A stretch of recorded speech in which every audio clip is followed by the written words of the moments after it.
Started, so we are officially recording now, so everything you say is on the record. Cool. All right. Yo, what's going on, everybody? Welcome back to another episode of Into the Mind with Marlon Johnson. I'm your host, Marlon, and today my guest is Charles Wannerub. I think I'm pronouncing that name close enough, right? I mean, most people know him as the handsome home buyer or Captain Permit. So Charles is one of Long Island's #1 real estate investors, and he will literally buy any house in any condition and transform it into a beautiful home that anybody would be proud to own. He buys commercial, residential, does development, and best of all, he educates people on how to make money in this industry. He has his own podcast called The Handsome Homebuyer, where he brings on guests of all industries and walks of life to share the good, the bad, and the ugly. His YouTube channel teaches you all of the formulas, tricks, and tips about how he works the New York real estate market. And what stood out to me the most is how engaging Charles is on his social media. He actually takes the time to answer all of the comments, and he posts really thoughtful responses, as well as he responds to every DM. He has a great personality, and I could actually feel the positive vibes from the Instagram page the first time I visited. So I'm excited to have you on the show today, and I'm looking forward to learning a little bit more about you as we dive into your mind on what it takes to become a success in one of the toughest real estate markets in the U.S. So, Charles, welcome to the show. That was awesome. Yo, that was the dopest intro I have ever had, bro. That shit was dope. I was like, this guy is fucking on it. You gotta take this shit on the road, you and me. I'm hyping you, you're hyping me. You crush it. Thank you very much, man. That was very cool. Dude, I appreciate it, man. So, real quick, I got to know, the name Handsome Homebuyer. First off, I love it. How did you come up with that? Like, whose idea was that? It is awesome. So I've been doing real estate for 5.5 years. So right before that, when I got into it, I'm like, listen, I need the brand, I need to market myself. And I had a buddy, his name's John Healy. He would call everybody handsome. So when I was starting to think like, what kind of name is it going to be? I was like, Holmes. I was like, yo, I'll call myself the Handsome Homebuyer. And my girlfriend at the time, she's like, yo, you can't call yourself Handsome Homebuyer. Like, what kind of a vain asshole calls themselves the Handsome Homebuyer? Everybody is going to think that you're a douche. I'm like, it doesn't matter. I'm not that good looking, so I can do it without, if like I was a super handsome guy, everyone would be like, oh, that guy's a dick, right? But it's very tongue in cheek, and it's caught on to the point where like nobody knows me. Like, you're like, oh, Charles Wire? I'm like, who's that? Like, oh, Handsome? Oh yeah, I know that guy. So it's created this awesome, this awesome brand, this awesome persona, and everything. As I'm sure we'll get into this, because branding is super important in any business, and things are changing so quickly that you have to have that brand. So I completely agree with you. First off, like the Handsome Homebuyer, it sticks. Like it really worked. When my buddy said like, yo, you need to follow this guy. All right, cool. What's his name? Handsome Homebuyer. Since then, like I have not been able to forget it. It's been on my mind. So it absolutely works. And what you're saying, like we're in a new industry. Things are changing where your brand is important. It doesn't matter what you're doing. You need to create that brand. So it was going to be a question I asked later on, but since we're talking about it right now, as you build a brand, right, your Instagram, you've been getting on it, you've been getting vocal, you've been getting loud with what you're doing, and you share pretty much everything. Like you're like an open book. You're sharing your formulas, you're sharing what your jobs look like, you're sharing everything.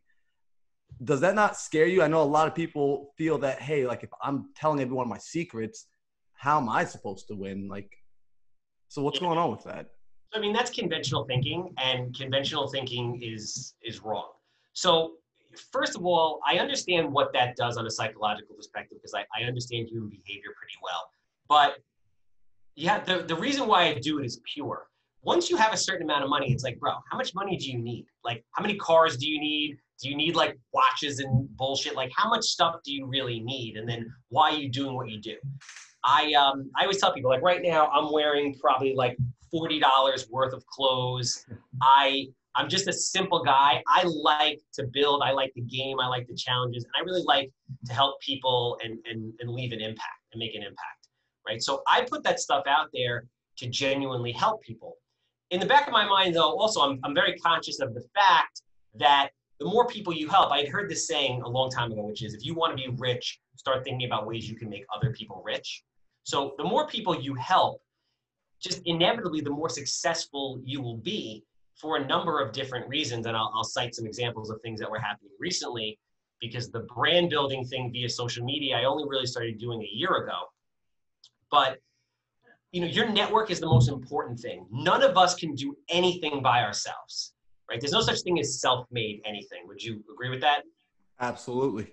So in order for me to achieve something like build a building, whatever it is, I need, 100 people to help me. If I don't have that network of people that I've selflessly given to, or that I've made like deposits, goodwill deposits in over time that I can call on for help, I'm not going to get done what I need to get done. So basically, by helping other people, I'm selfishly helping myself.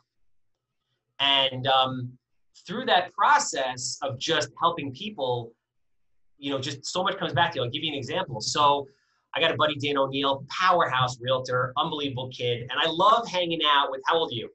I'm 27. Okay. So I'm 40. I feel like I'm like 25. Hey, dude, you look good, bro. For like, I think no kids, man. I haven't had kids yet. I think the kids are what ages. But hanging out with people that are my age, or like 35 to 45, that have reached a certain level of success, when I've talked to them recently, like, I'm just trying to maintain, like, they've lost that fire. Hanging out with cats like you guys are fucking fired up. You're on the cutting edge of whatever's new, technology, everything. And I want to be close to that energy source. So Dan and I are doing all these deals together, and we're making videos, and we're educating, we're having a great time. Then all of a sudden, like, my phone starts ringing like crazy, and agents like, yo, I want that energy. I want that action. I got a deal for you because I want to be in the mix of what you're doing with all these other people. And that was like a crazy moment where I was like, holy shit, all this selfless giving and just having a good time just exploded into an insane amount of business. Oh man, I love it. So that actually taps into something I want to ask you about, because I do see, just like through what you're doing, your energies are high. And about a week ago, you shared a story on Instagram, and it was titled, what was it called? You basically spoke about, it was titled "Why I Succeed When Everyone Doubts," right? And you spoke about how your parents planted so much like self-esteem and positive energy in you. And at some point you even had like a psychic come at the house and like pointed at like what a prophecy, that one, he's going to be rich. He's going to be successful. And what you're speaking about right now is really in line with like, yeah, you have this goodwill, you have this good energy, you put it out there into the world, it comes back around. So how much of that do you feel is so true? Like, a lot of your success is because your parents poured that goodness into you, and now you're able to pour that goodness out into everybody else without necessarily worrying about how it's going to come back or in what direction it's going to come from. Yeah, I mean, human behavior and who you start at, like who you become ultimately, is very, very fascinating, and how you get shaped as a person. Yeah, I mean, I was very, very fortunate. I had amazing parents. My mother just beat so much self-esteem and love into me, and was unbelievably supportive. And then, I had my father, was not a very like, affectionate, outspoken person. It's kind of, I guess it's typical of that generation.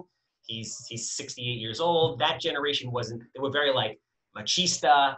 It wasn't, they didn't cry. They didn't show emotion. They didn't say, I love you. That wasn't that generation. But he was very supportive, and he was also an entrepreneur from day one, totally self-taught, whereas I had the luxury of learning from his mistakes and his wins, and then having a formal education to kind of support that, and having the opportunity because of him to go into business at a very young age. I own my own business at 23 years old. That kind of set me up. So whereas most people are going into business in their 40s, I'm 40 years old, and I've had 20 years of business experience already. But absolutely, that support system is major, because my biggest gift, I think, is I truly do not give a fuck about what the world thinks about me. Like, I will say whatever I want, whenever I want, because I always say society has no hold on me. When society has no hold on you, you are truly free. You are truly free to be yourself and go after everything, because you don't fear scrutiny. So my parents set me up with that. And listen, it was a process. I wasn't born not giving a shit. Probably in about your age, I just all of a sudden really didn't give a shit. It kind of happened in phases, but by the time I was your age, I really didn't give a anybody, meaning anybody's opinion in life. Okay, so I really like that because it's something that personally I'm going through the transformation myself where I'm recognizing the rest of the world's opinion is really irrelevant. I had luckily enough some experiences growing up that taught me, holy crap, they hate you today, they love you tomorrow. It doesn't matter. Ultimately, you got to keep doing what you want to do. So you said, at the 23, you started your own business and you're 40 now. And now it seems like if anyone's watching you from social media, you're hitting your strides. Like you're really off to the gate, out of the gates running, you're doing your thing. What I find with a lot of men, it seems, and this is just from speculation, it seems like men really start to hit their strides around like that later 30s, early 40s. That's where they really figure themselves out and they could really put some gas to the pedal. And a lot of younger guys like myself, they are still trying to figure out how to get there. They want to get to the point where you're at. Ultimately, would you say that you see, like at this young point, you're still in the building phase, that you have to kind of go through the crap a little bit before you get to that stride point? So I guess there's a bunch of different things. There's a saying that I've heard that was interesting years ago, which is a man does his greatest work between the ages of 40 and 60. And if you think about it, you can understand that. I mean, for as many rules as there are no rules, man. I mean, you have people that are unbelievably successful at 18 years old and making tens of millions.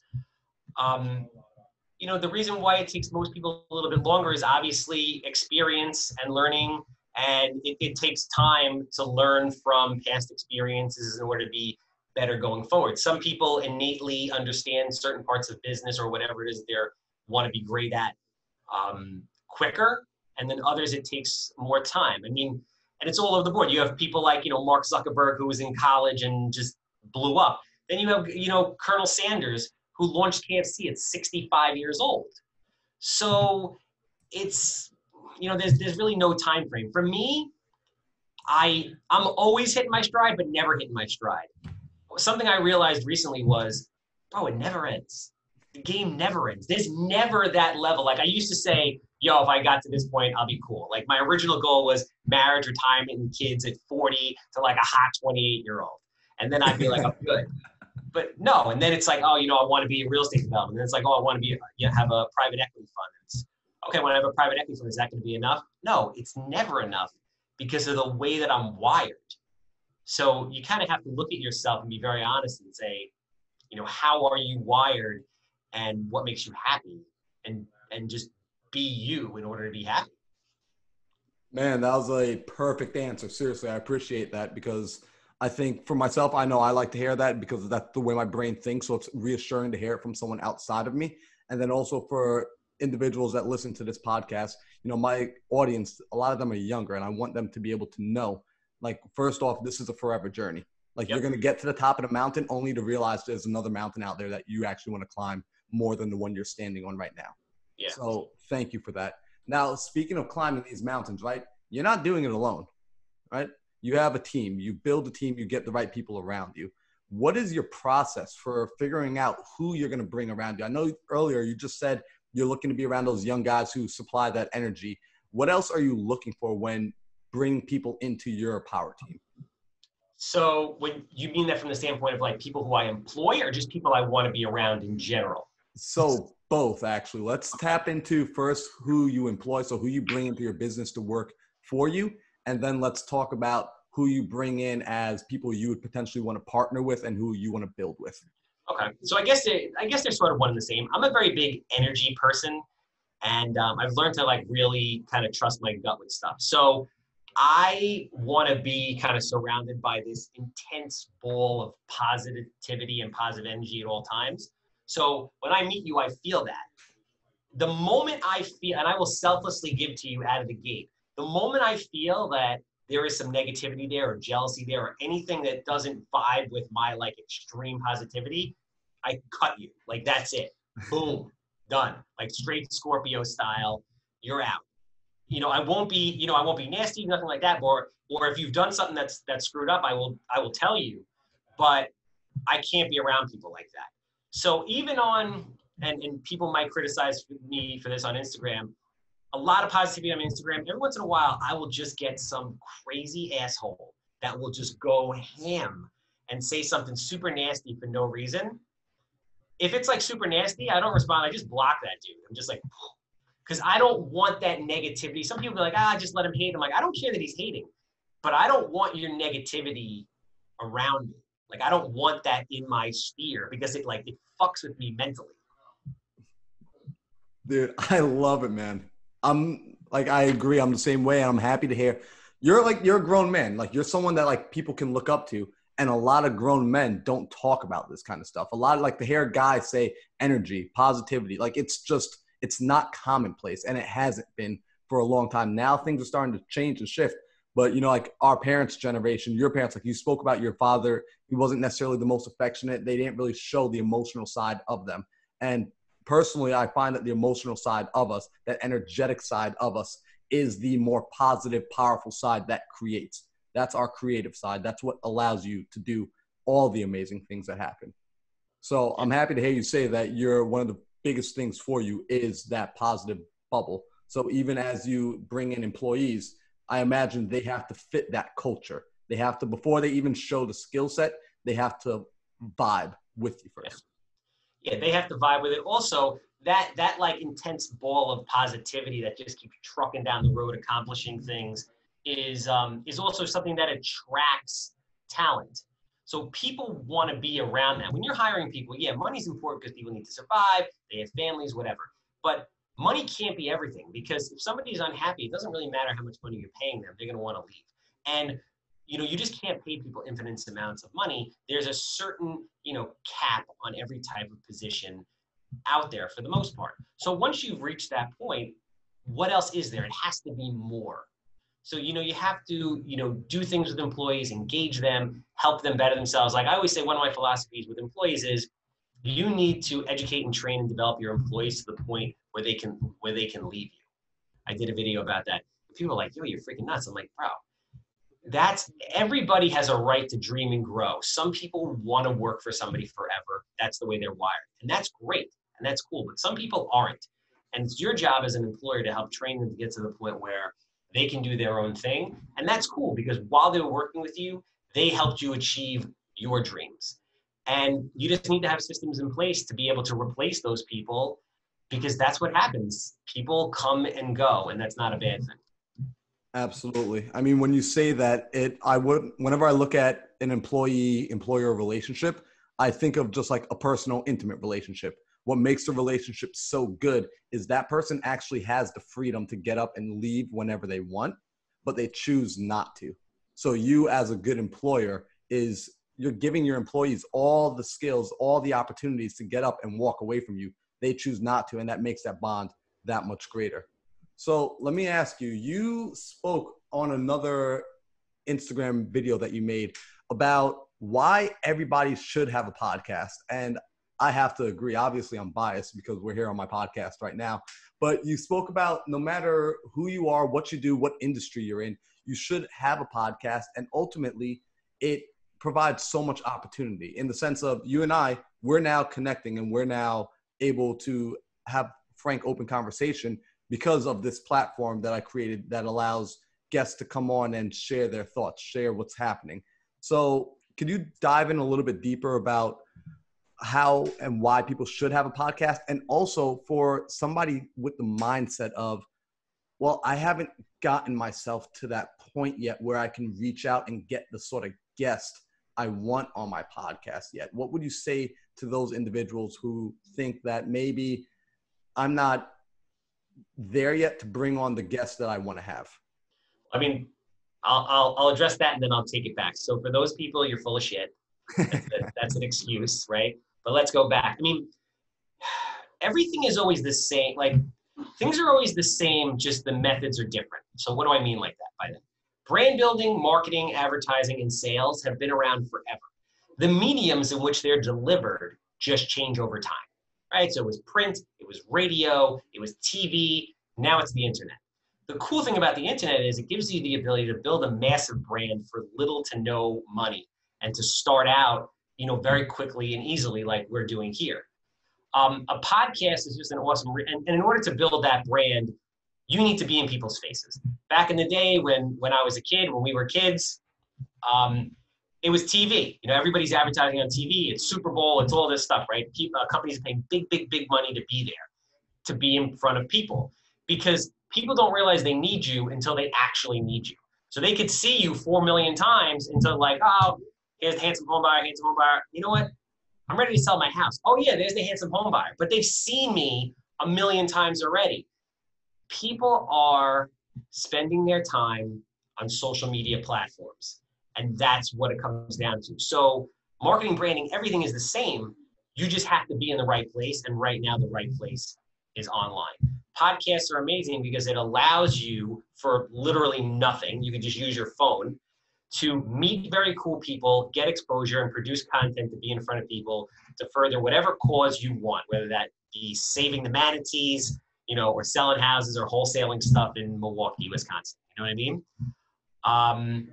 So that's pretty much that. I mean, the big thing is just get over, people have these fears where they don't want to be seen on camera. What am I going to say? Who am I going to ask?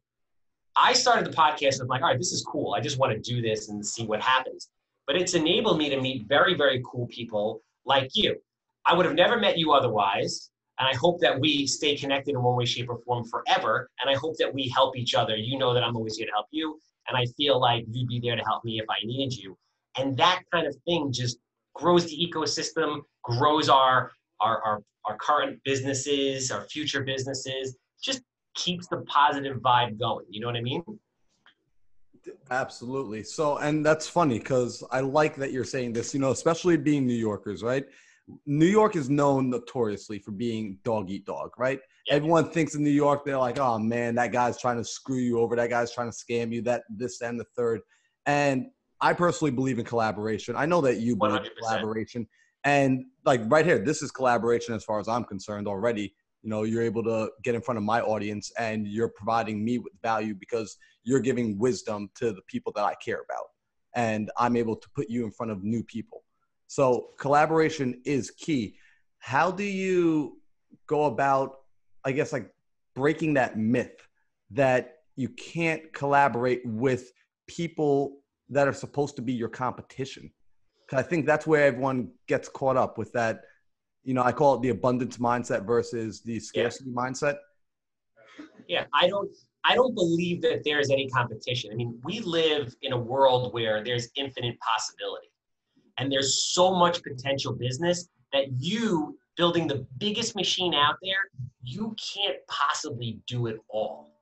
You can't. So when I collaborate with other like high level people like Billy Alvaro, who's, you know, an unstoppable guy, he's inspired me. I've learned a lot from him. He's learned a lot from me. He's 10 years older. So, you know, different generation, but it's very, very cool. Like I did a thing recently called the LI Real Estate Revolution, where we put a charity event together essentially for Leukemia and Lymphoma Society that was supposed to be an in-person event, 2,200 people, and all the money was going to go to Leukemia and Lymphoma Society.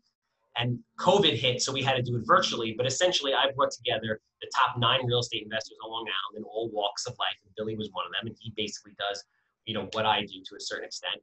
And people are like, why would you do that? Why would you help each other? I'm like, bro, we're here to raise money for cancer. And I got to tell you, and I hope Billy feels the same way, he made me a better person through that experience. He pushed me to another level. And I hope I did the same for him. Because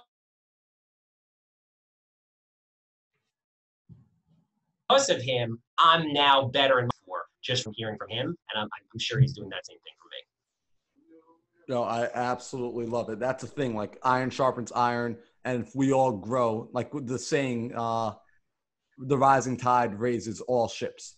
Doesn't matter if you're a yacht sitting out there, if you're a little dinghy, that tide comes up, everyone goes up together. Yeah, no, 100%, man, 100%. Just, again, go out there and try to help people. You know, I selflessly help people until I see that, you know, they're not appreciative of it. I won't get taken advantage of, but I will give first.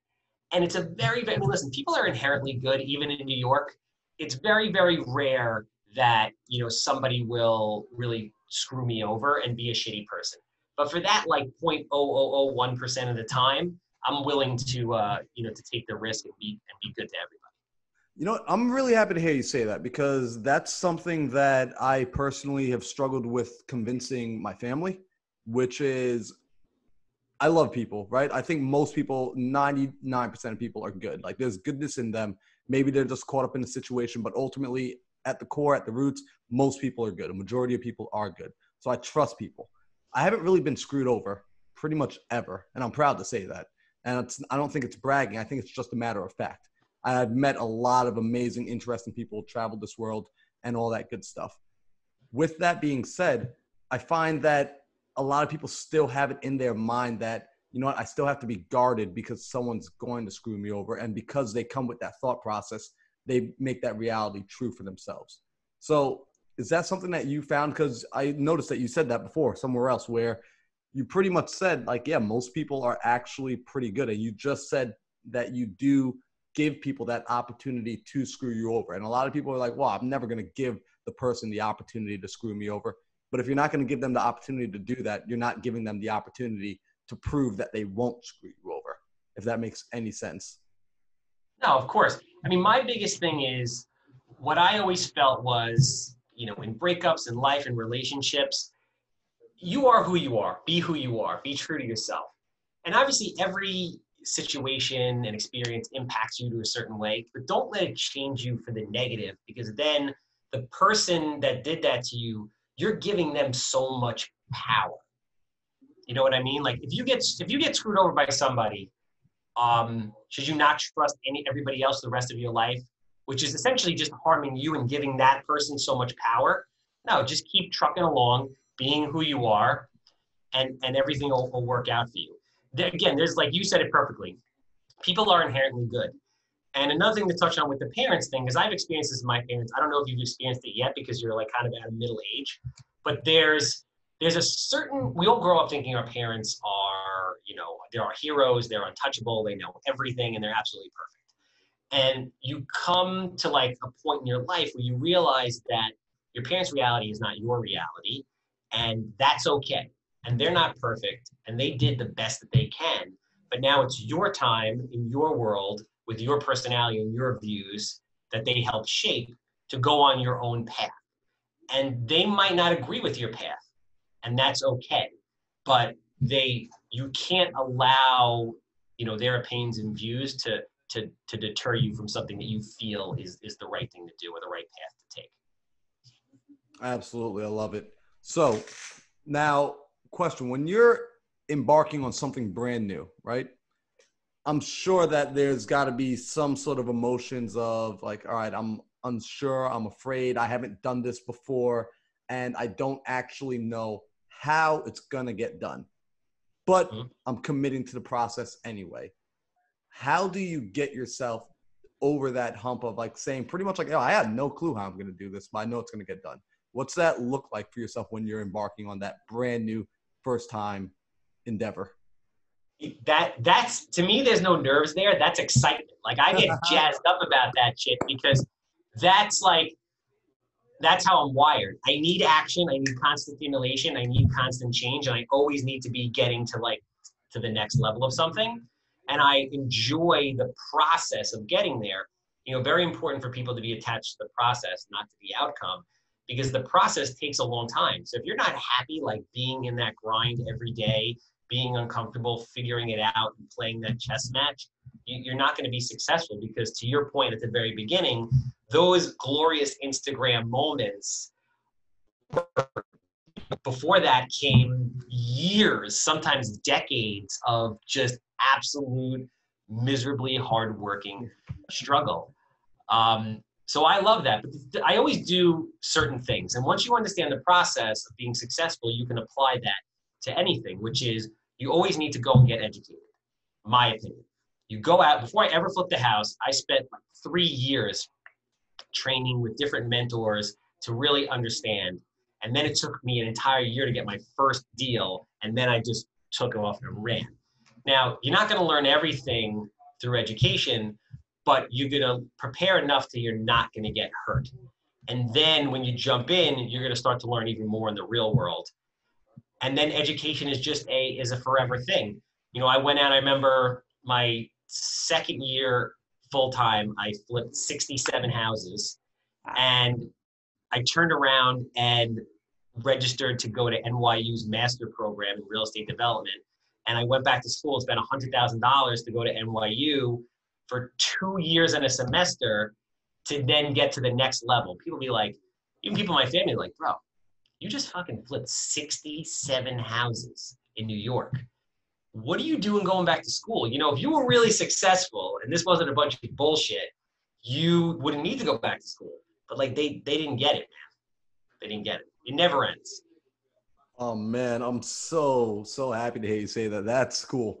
Where you're absolutely right. The education process never ends. You keep growing, you keep learning if you want to keep moving forward in this whole industry. So let me ask you, when you're getting educated, how are you personally vetting where your information is coming from? Because you said, you know, you spent some time with mentors.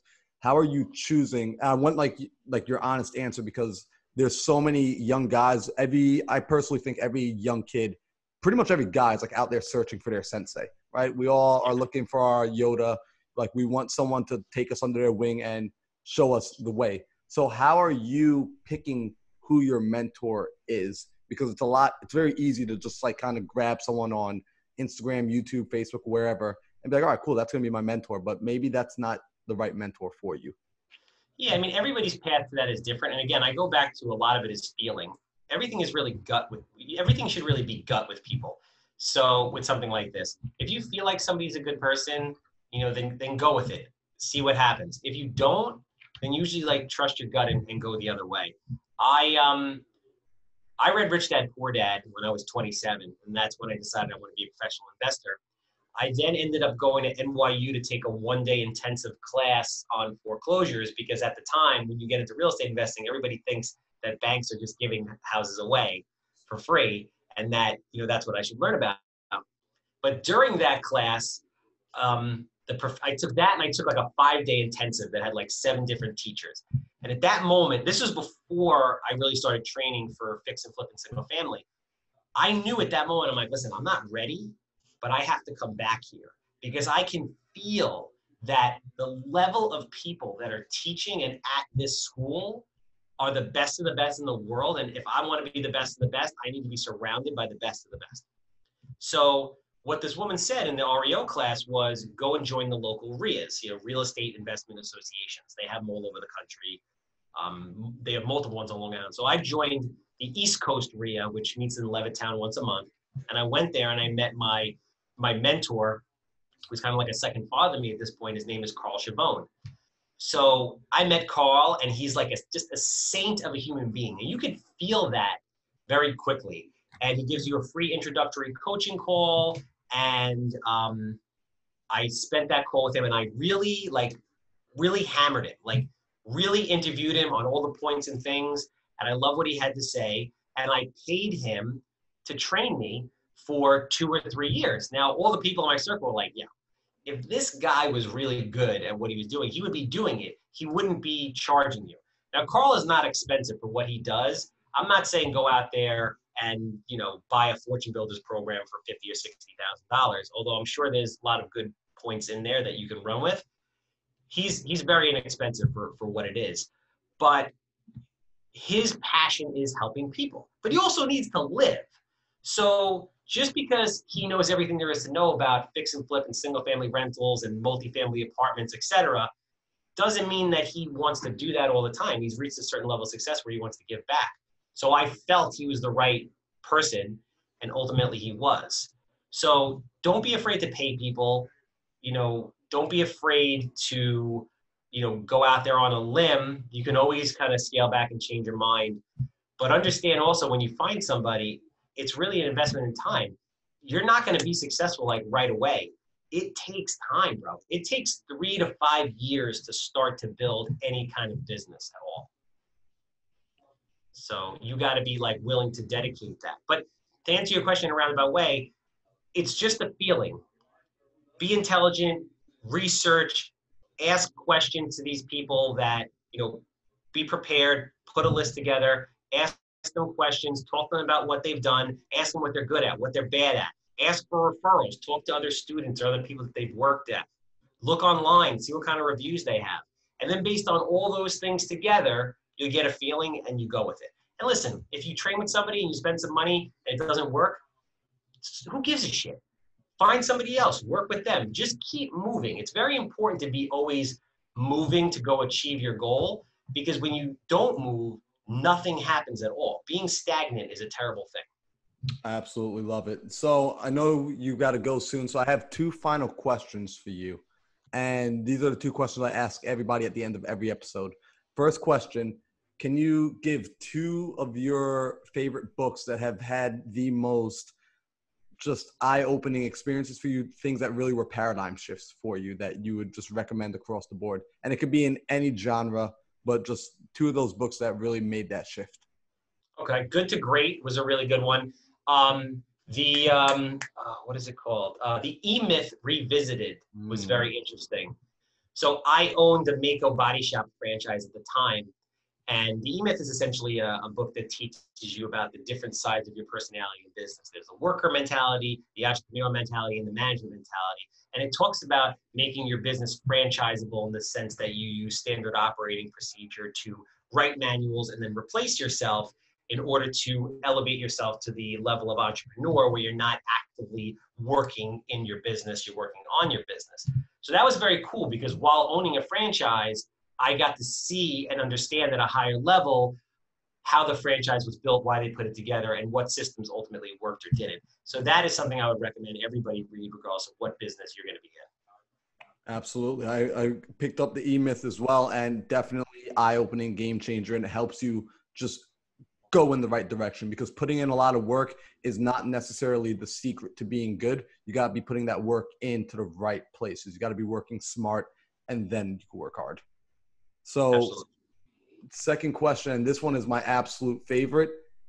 Let's imagine you woke up tomorrow. You had no memory of anything. You didn't remember your name. You don't remember you're the handsome home buyer. You are just a blank slate. You don't remember any of the networking you've done. You don't have any of the skills in real estate. Like you're empty again. However, you do have one piece of wisdom. Like there's just one little bit of like a golden nugget in your brain that is there, and you don't question it. You just know it to be true, and you never question it at all. You just run with it. What do you want that piece of wisdom to be? Be a plumber. Be a plumber. If I could go back, I would be a plumber. Plumbers have the greatest fucking gig going out there. But no, I mean, I guess the one thing that I think is very, very important that I want all your listeners to know, and I wish I knew it earlier, was what it takes, the premise of what it takes to be great at something, which seems to be the premise of your whole podcast. So it's like a kind of good full circle. And I saw this, I kind of really internalized it when I was about 27 years old, probably about your age. I'm thankful that I learned it, but I wish I would have learned it even sooner. And so Will Smith has this quote that I watched on a YouTube video a while back, and they're like, yo, Will, I don't know if you've seen this, like you're a triple threat, you're, movies, you're TV, you're rap or music, whatever. How do you do it? And he said, listen, if I look at myself, honestly, there's nothing uniquely different or special about me. The difference is I'm willing to die on a treadmill. And they're like, what the hell are you talking about? And he says, yo, it's this simple. You and I are going to get on a treadmill together. You're going to get off first, or I'm going to die. And it's really that simple. So the premise of what it takes to be great at anything requires obsessive, gut-wrenching, sacrificing, torturous commitment to whatever it is your craft is. And that's really what it takes. And what I tell people is if you're not where you want to be, you feel you're not on your way, I would argue that you're not doing what it takes to get there. Yeah, I love it. That's truth right there. It's not sugar-coated. It's not pretty. It's just, it is what it is. So I really appreciate that answer. And I hope anyone listening, I really hope you guys kind of rewind and listen to that again, because you're hearing it from someone that is a living example of the information, of the knowledge. So that should weigh a lot more. So real quick, Charles, for anybody that wants to follow you, learn from you, find out more about what you're doing, and just see what's happening, where can they find you? Appreciate that, man. So I'm pretty much across all platforms, the YouTube channel, If you go to Charles Weinraub, if you go to Instagram, handsome_homebuyer, captain_permit, Facebook, LinkedIn. I'm starting to get better at the TikTok, man. I got some moves. So as soon as I learn how to use that thing a little bit better, you're going to be seeing them. But I'm pretty much everywhere. Just Google me and I'm there. Like you said, I'm always happy to, answer DMs and comments and things to the best of my ability. Sometimes it gets away from me. Some people need like insanely long answers that you just can't do via DM. But I always try my best to give back to everybody who has any questions.